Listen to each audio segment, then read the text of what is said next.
Françaises, Français, mes chers compatriotes, nous sommes en train de vivre des jours difficiles. Nous ressentons tous en ce moment la peur, l'angoisse pour nos parents, pour nous-mêmes, face à ce virus redoutable, invisible, imprévisible. La fatigue et la lassitude pour certains, le deuil et le chagrin pour d'autres.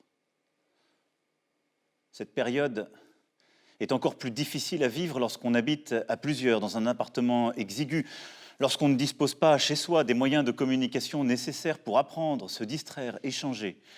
Encore plus difficile à vivre lorsque les tensions sont là, que les risques de violence dans la famille scandent le quotidien. Et nous mesurons tous, dans cette période, la solitude et la tristesse de nos aînés. Et pourtant, grâce à nos efforts, chaque jour nous avons progressé. Nos fonctionnaires et personnels de santé, médecins, infirmiers, aides-soignants, ambulanciers, secouristes, nos militaires, nos pompiers, nos pharmaciens ont donné dans cette première ligne toute leur énergie pour sauver des vies et soigner. Ils ont tenu. Les hôpitaux français ont réussi à soigner tous ceux qui s'y présentaient. Ces journées, ces semaines ont été et resteront l'honneur de nos soignants, en ville comme à l'hôpital. Dans la deuxième ligne, nos agriculteurs, nos enseignants, nos chauffeurs routiers, livreurs, électriciens, manutentionnaires, caissiers et caissières, nos éboueurs, personnels de sécurité et de nettoyage, nos fonctionnaires, nos journalistes, nos travailleurs sociaux, nos maires et nos élus locaux, et j'en oublie tellement, aidés par tant de Français qui se sont engagés, tous ont permis à la vie de continuer, au fond. Et chacun d'entre vous, dans ce que j'ai appelé cette troisième ligne, chacun d'entre vous, par votre civisme, en respectant les règles de confinement, grâce aussi à la vigilance de nos policiers et de nos gendarmes, vous avez fait que l'épidémie commence à marquer le pas. Les résultats sont là. Plusieurs régions ont pu être épargnées. Depuis quelques jours, les entrées en réanimation diminuent. L'espoir renaît. Et je veux ce soir vous remercier très chaleureusement pour ce dévouement et vous dire toute ma reconnaissance. Alors, étions-nous préparés à cette crise ? À l'évidence, pas assez. Mais nous avons fait face. En France, comme partout ailleurs, nous avons donc dû parer à l'urgence, prendre des décisions difficiles à partir d'informations partielles, souvent changeantes, nous adapter sans cesse. Car ce virus était inconnu et il porte encore aujourd'hui beaucoup de mystères. Le moment, soyons honnêtes, a révélé des failles, des insuffisances. Comme tous les pays du monde, nous avons manqué de blouses, de gants, de gel hydroalcoolique. Nous n'avons pas pu distribuer autant de masques que nous l'aurions voulu pour nos soignants, pour les personnels s'occupant de nos aînés, pour les infirmières, les aides à domicile. Dès l'instant où ces problèmes ont été identifiés, nous nous sommes mobilisés. Gouvernement, collectivités locales, industriels, associations, pour produire et pour acquérir le matériel nécessaire. Mais je mesure pleinement que lorsque l'on est au front, il est difficile d'entendre qu'une pénurie mondiale empêche les livraisons. Les commandes sont désormais passées. Surtout, nos entreprises françaises et nos travailleurs ont répondu présent et une production comme en temps de guerre s'est mise en place. Nous avons réouvert des lignes pour produire, nous avons réquisitionné. D'ici 3 semaines, nous aurons, imaginez-le, multiplié par 5 la production de masques pour nos soignants en France. Et nous aurons produit 10 000 respirateurs supplémentaires de plus sur notre sol. Ces respirateurs si précieux en réanimation. Grâce à ces efforts, nous saurons faire face. Et nous allons continuer à distribuer davantage d'équipements. Mais comme vous, j'ai vu des ratés, encore trop de lenteur, de procédures inutiles, des faiblesses aussi de notre logistique. Nous en tirerons toutes les conséquences, en temps voulu, quand il s'agira de nous réorganiser. Ces dernières semaines, soyons aussi justes avec notre pays, ont été marquées par de vraies réussites. Le doublement du nombre de lits en réanimation, ce qui n'avait jamais été atteint. Les coopérations inédites entre l'hôpital, les cliniques privées et la médecine de ville. Le transfert de patients vers les régions les moins touchées, mais aussi vers le Luxembourg, la Suisse, l'Allemagne et l'Autriche que je remercie. La mise en place de l'enseignement à distance, l'organisation de chaînes de solidarité dans nos communes, la réussite de tous ceux qui nous ont nourris durant ces semaines, sans rupture, avec engagement.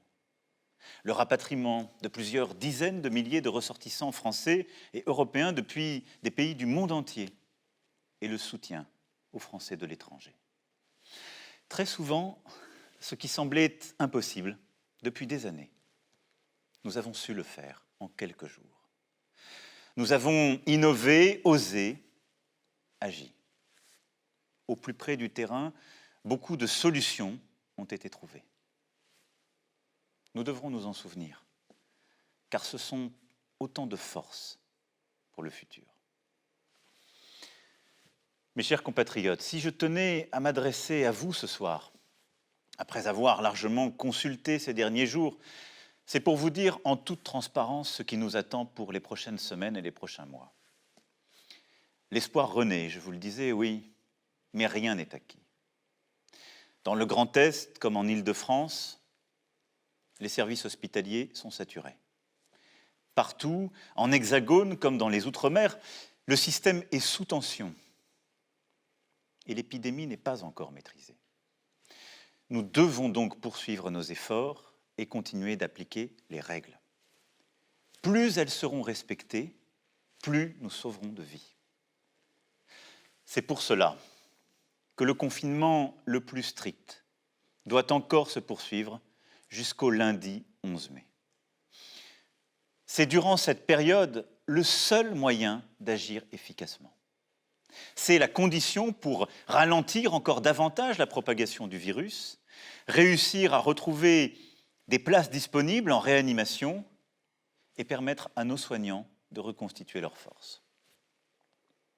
Le lundi 11 mai ne sera possible que si nous continuons d'être civiques, responsables, de respecter les règles et que si la propagation du virus a effectivement continué à ralentir. Je mesure pleinement, en vous le disant, l'effort que je vous demande. Durant les 4 semaines à venir, les règles prévues par le gouvernement devront continuer d'être respectées. Elles sont en train de montrer leur efficacité et ne doivent être ni renforcées ni allégées, mais pleinement appliquées. Je demande à tous nos élus, dont je sais l'importance dans cette période, je demande à tous nos élus, comme la République le prévoit en cette matière, d'aider à ce que ces règles soient les mêmes partout sur notre sol. Des couvre-feux ont été décidés là où c'était utile, mais il ne faut pas rajouter des interdits dans la journée. Pour notre vie quotidienne, il faut continuer, lorsque nous sortons, à appliquer les gestes barrières, nous tenir à distance et nous laver les mains. Je veux aussi vous rappeler que tous ceux qui ont une maladie chronique ou souffrent d'autres maladies doivent pouvoir continuer à consulter leur médecin. Car il n'y a pas que le virus qui tue. L'extrême solitude, le renoncement à d'autres soins peuvent être aussi dangereux. Je souhaite aussi que les hôpitaux et les maisons de retraite puissent permettre d'organiser pour les plus proches, avec les bonnes protections, la visite aux malades en fin de vie, afin de pouvoir leur dire adieu. Durant cette phase de confinement, le pays continue à vivre, et heureusement. Certaines activités sont interdites car incompatibles avec les règles sanitaires. Pour tous les autres secteurs économiques, quand la sécurité des travailleurs et des entrepreneurs est bien garantie, ils doivent pouvoir produire, et ils l'ont largement fait depuis maintenant 1 mois. Pour tous ceux qui doivent être aidés durant cette période, Les mesures de chômage partiel pour les salariés et de financement pour les entreprises seront prolongées et renforcées. Elles sont inédites et protègent d'ores et déjà plus de 8 millions de nos salariés et nombre de nos entreprises. Pour les artisans, les commerçants, les professions libérales et les entrepreneurs, le Fonds de solidarité apporte une première réponse. Mais je sais votre angoisse. Je l'ai entendu, je l'ai lu. Les charges qui continuent de tomber, les traites, les loyers, les emprunts.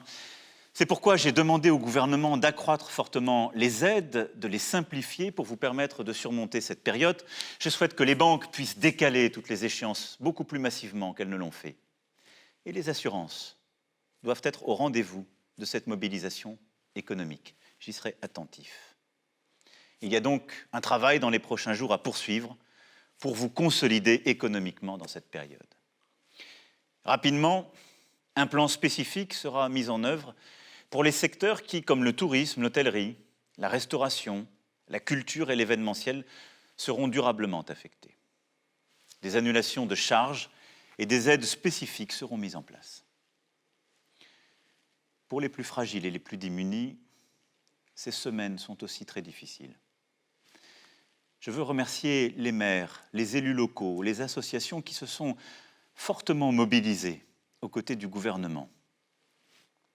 Et j'ai demandé à celui-ci d'aller plus loin, là aussi, et de verser sans délai une aide exceptionnelle aux familles les plus modestes avec des enfants, afin de leur permettre de faire face à leurs besoins essentiels.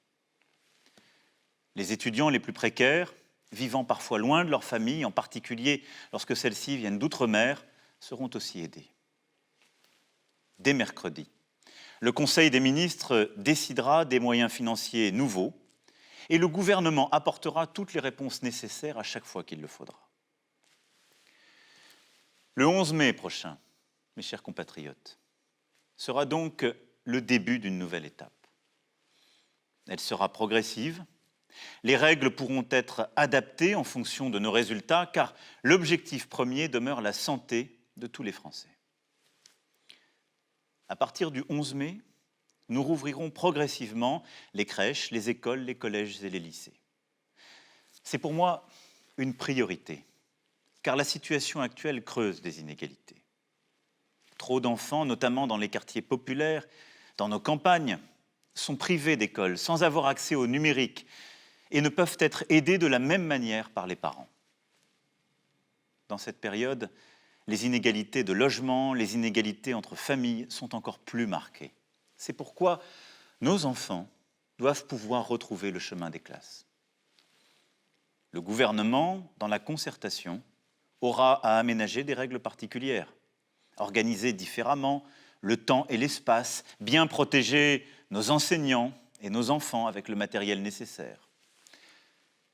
Pour les étudiants de l'enseignement supérieur, les cours ne reprendront pas physiquement jusqu'à l'été. Le gouvernement précisera, pour chacun, la bonne organisation qui sera nécessaire, en particulier pour les examens et les concours. Le 11 mai, il s'agira aussi de permettre au plus grand nombre de retourner travailler, redémarrer notre industrie, nos commerces et nos services. Le gouvernement préparera sans délai ces réouvertures avec les partenaires sociaux pour que des règles soient établies afin de protéger les salariés au travail. C'est la priorité. Les lieux rassemblant du public, restaurants, cafés et hôtels, cinémas, théâtres, salles de spectacle et musées resteront en revanche fermés à ce stade. Les grands festivals et événements avec un public nombreux ne pourront se tenir au moins jusqu'à mi-juillet prochain. La situation sera collectivement évaluée à partir de mi-mai, chaque semaine, pour adapter les choses et vous donner de la visibilité. Pour leur protection, nous demanderons aux personnes les plus vulnérables, aux personnes âgées, en situation de handicap sévère, aux personnes atteintes de maladies chroniques, de rester, même après le 11 mai, confinées, tout au moins dans un premier temps. Je sais que c'est une contrainte forte. Je mesure ce que je vous demande. Et nous allons, d'ici le 11 mai, travailler à rendre ce temps plus supportable pour vous. Mais il faudra essayer de s'y tenir pour vous protéger, pour votre intérêt. Nous aurons, à partir du 11 mai, une organisation nouvelle pour réussir cette étape. L'utilisation la plus large possible des tests et la détection est une arme privilégiée pour sortir au bon moment du confinement. D'ici là, et dans les prochaines semaines, nous allons continuer d'augmenter le nombre de tests faits chaque jour. C'est ce qui, depuis 15 jours, est fait. Durant les semaines à venir, j'ai demandé que ces tests soient d'abord pratiqués sur nos aînés, nos soignants et les plus fragiles. Et que nous puissions continuer de mobiliser partout tous les moyens de faire des tests, c'est-à-dire tous les laboratoires publics et tous les laboratoires privés. Le 11 mai, nous serons en capacité de tester toute personne présentant des symptômes. Nous n'allons pas tester toutes les Françaises et tous les Français, ça n'aurait aucun sens. Mais toute personne ayant un symptôme doit pouvoir être testée. Les personnes ayant le virus pourront ainsi être mises en quarantaine, prises en charge et suivies par un médecin. Pour accompagner cette phase, plusieurs innovations font l'objet de travaux avec certains de nos partenaires européens, comme une application numérique dédiée qui, sur la base du volontariat et de l'anonymat, permettra de savoir si oui ou non l'on s'est trouvé en contact avec une personne contaminée. Vous en avez sûrement entendu parler. Le gouvernement aura à y travailler, il ne faut négliger aucune piste, aucune innovation.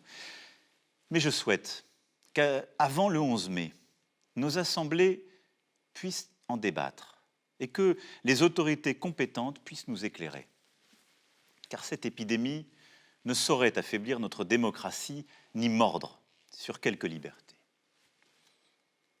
Jusqu'à nouvel ordre, nos frontières avec les pays non européens resteront fermées.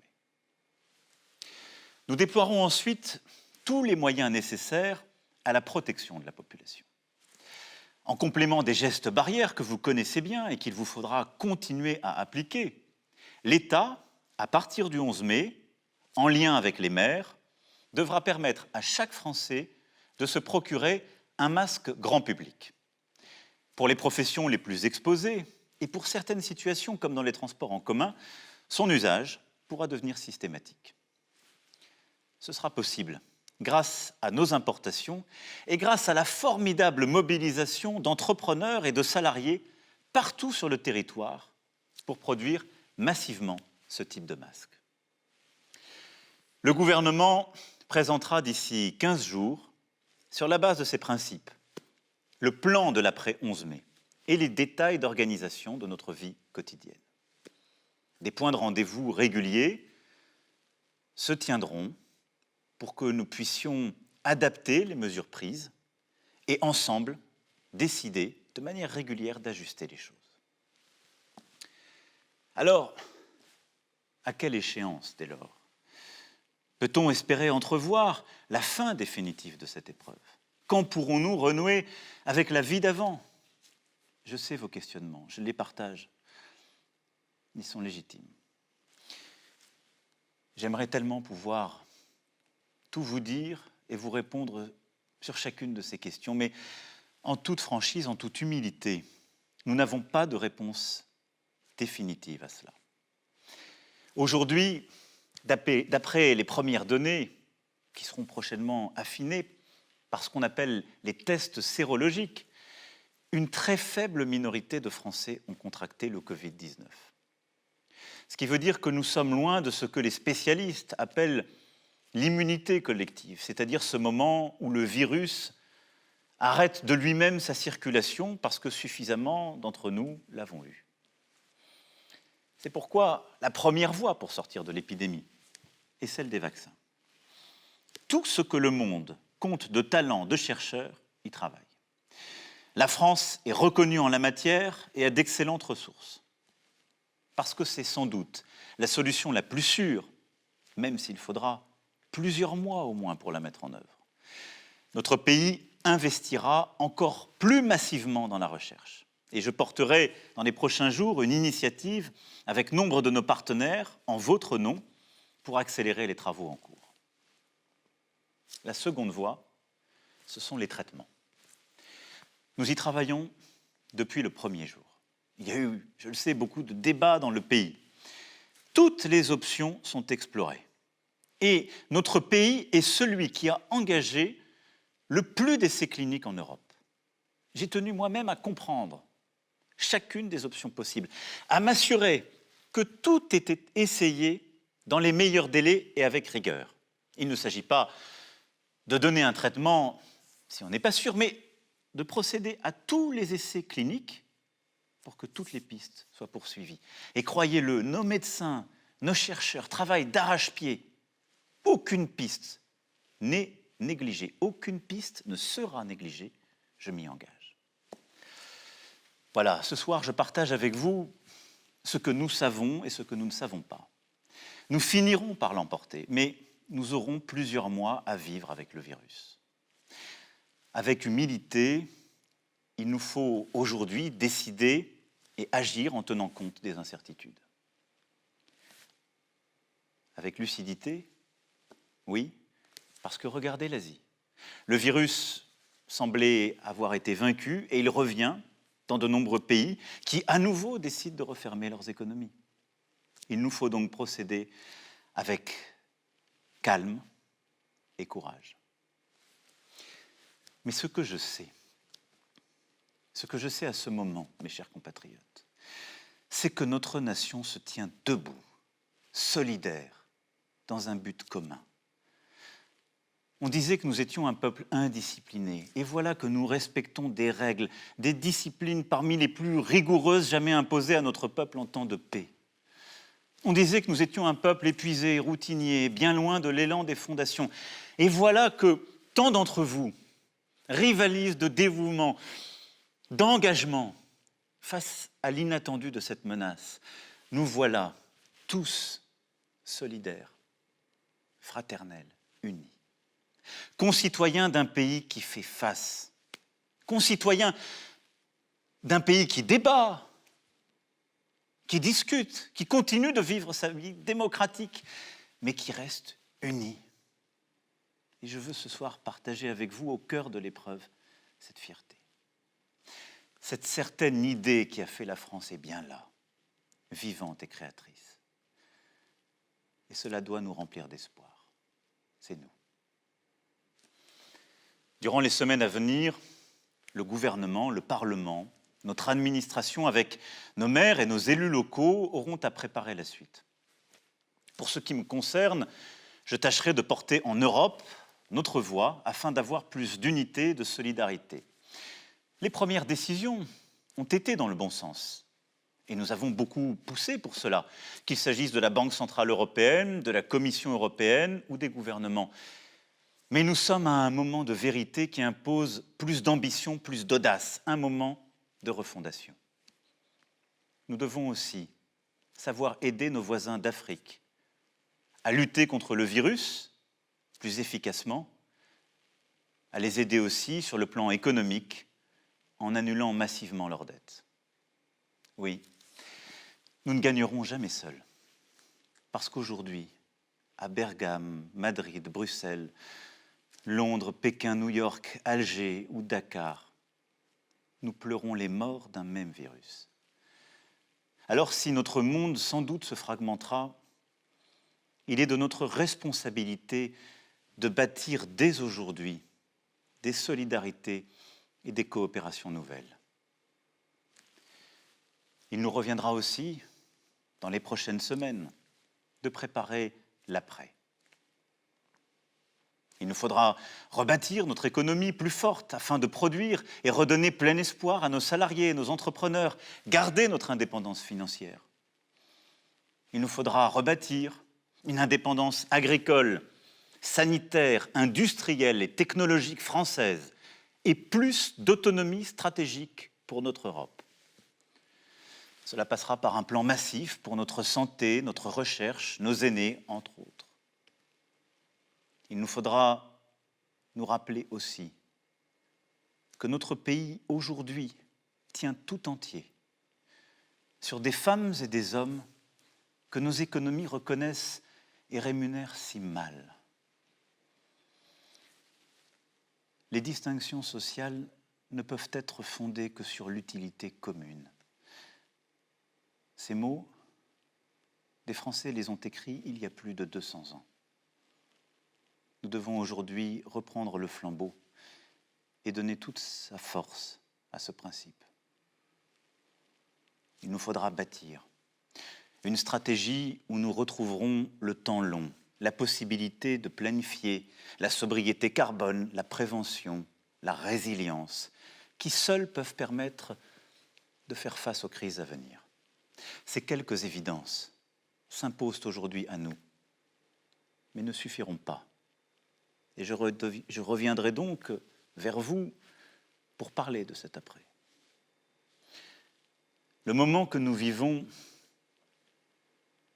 est un ébranlement intime et collectif. Sachons le vivre comme tel. Il nous rappelle que nous sommes vulnérables. Nous l'avions sans doute oublié. Et ne cherchons pas tout de suite à y trouver la confirmation de ce en quoi nous avions toujours cru. Non.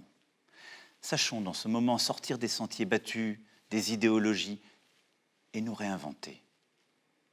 Moi le premier. Il y a dans cette crise une chance. Nous ressouder, éprouver notre humanité, bâtir un autre projet dans la concorde. Un projet français, une raison de vivre ensemble, profonde. Dans les prochaines semaines, avec toutes les composantes de notre nation, je tâcherai de dessiner ce chemin qui rend cela possible. Mes chers compatriotes, nous aurons des jours meilleurs et nous retrouverons les jours heureux, j'en ai la conviction. Et les vertus qui aujourd'hui nous permettent de tenir seront celles qui nous aideront à bâtir l'avenir. Notre solidarité, notre confiance, notre volonté. Alors prenez soin de vous, prenons soin les uns des autres et nous tiendrons. Vive la République, vive la France.